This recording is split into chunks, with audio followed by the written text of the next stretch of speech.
Vote চলাকালীন জলপাইগুড়ি লোকসভা কেন্দ্রের ধূপগুড়িতে মৃত্যু হল সিপিএম কর্মী। জানা গিয়েছে তিনি এদিন নির্বাচনের দলীয় কাজে স্লিপ ইস্যু করেছিলেন। সে সময় আচমকা অসুস্থ হয়ে পড়েন তিনি। পরবর্তীতে তাকে ধূপগুড়ি হাসপাতালে নিয়ে গিয়ে মৃত বলে ঘোষণা করেন কর্তব্যরত চিকিৎসক। বিষয়টি নিয়ে সিপিআইএম এর এরিয়া কমিটির সম্পাদক জয়ন্ত মজুমদার কি বলেছে শোনাবো।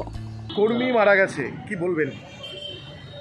এটা আমাদের কাছে একটা বড় আঘাত। আজকে সকালবেলা 9টার সময় আমার সাথে কথা হয়েছে, তখন উনি বুথে বসে ভোটারদের স্লিপ দেওয়ার কাজ করছিলেন।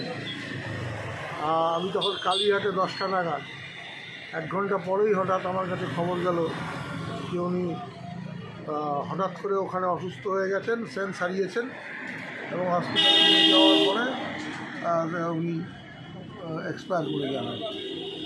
যে মারা গেছে তার নাম কি? মারা গেছে প্রদীপ দাস, আমাদের পার্টির সদস্য ছিলেন এবং ওই এলাকার আমাদের খুব ভালো নেতা ছিলেন। এটা আমাদের একটা পার্টির চরম ক্ষতি হলো মাগুরমারি 1 নম্বর গ্রাম পঞ্চায়েতের ক্ষেত্রে। উনি কি কোনো পদে ছিলেন? উনি আমাদের সারা ভারত কৃষক সভার নেতৃত্বে ছিলেন এবং পার্টির সদস্য ছিলেন।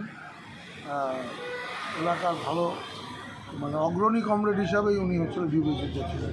কী কারণে মারা গেছে? হঠাৎ করে বুথে কাজ করতে করতেই স্ট্রোক করে যায়। ভোটের বুথে ছিল?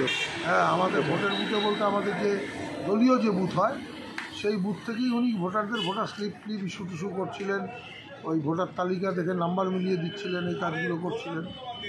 সেই সময় ঘটনা, এটা আকস্মিক একটা বড় আঘাত আমাদের পার্টির সামনে।